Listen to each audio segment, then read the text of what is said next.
his pants down and pulling out his sexual organ in the middle of the Jewish festival of Passover and exposing himself, and then turning around and blowing a fart at the masses, which creates a riot in the temple and a stampede. Now, you say, do you accept that? Yeah, I do, because I think, in fact, that is the horrible stuff you'd read in the Long Beach Daily Telegraph or something like that. That's what was going on. This is not what was going on in this period.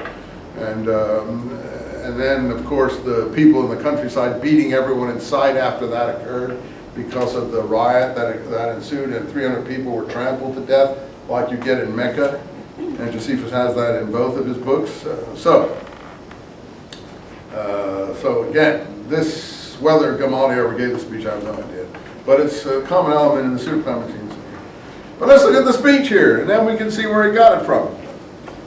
For in those days, Theudas rose up, boasting he was somebody, and a number of men were joined to him, and he was killed, and all of them got scattered and came to nothing, as many was following. And after this, Judas the Galilean rose in the days of the census and drew many people after him. So the person is trying to look like he knows something about Palestinian history here.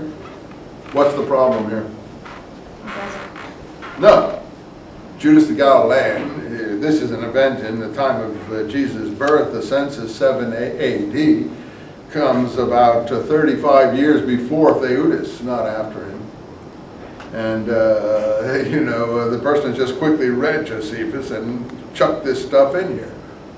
But you can understand where he got it from, because Josephus, when he is talking about this period, and when he is talking about Theudas, is talking about the famine, is talking about difficulties, it's in the Antiquities.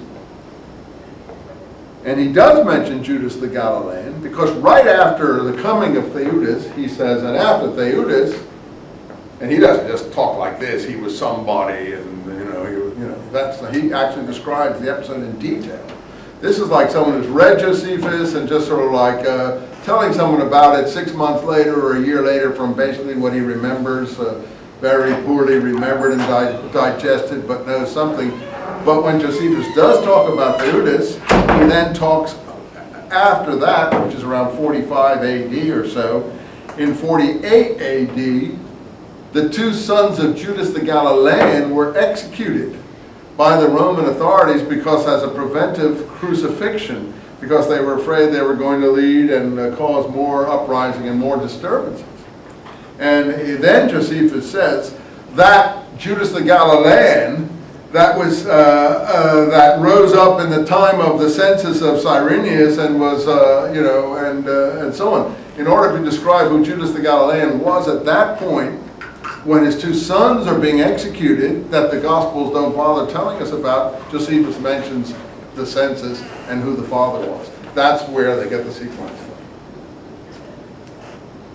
Now, you follow? I don't know if you follow what I'm saying here. So the point is that you can, with little insight, identify where this is from and how the writer is operating from his sources. Since this is totally wrong, and we know it's wrong, then you can see, so you say, well, so how come it's wrong? Well, we know the source, basically, from looking at the sequencing here.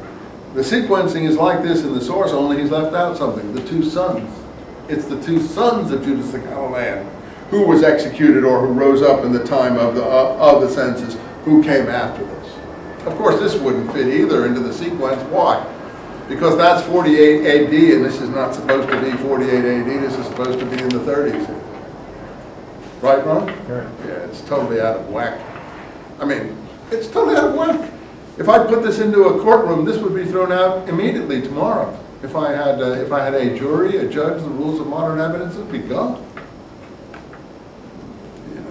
You say, why are you so nasty, Professor Eisenman? I'm nasty because I think people have done unkind things with the material to detrimental effect, even to the effect into detrimental effect to someone like Jesus, forgetting someone like James.